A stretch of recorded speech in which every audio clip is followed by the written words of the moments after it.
بدان لشيء جوي أو صومالي لو سؤاله محيط هاي walaalkayga ii soo qoriniyo badda ka soo hadal dadka dhan waa ka soo hadleene adiga ma ka soo hadashid maanta dhan WhatsApp ka waxaan qorooyaa badda maxay tahay intee ku taalaa aan dhooyaa ii soo jawaabayo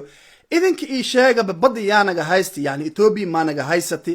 Kenya ma naga haysati ayaga le ma noo soo celiyeen caloosha ma ka soo hurtay dadkan iskaga celiyay ma la dhahay lana xarbi dhamma maqlin badal isku haystaa isku xarbinooya ma maqlin marka idinka ila soo socodsiye bakhair ila anisiye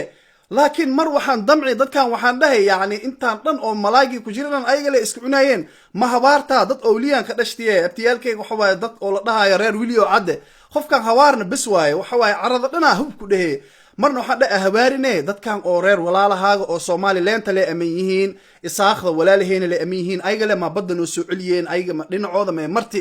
marka aniga ma bafahansan feelings u jira dhan please idinka commentiga igu dhaafay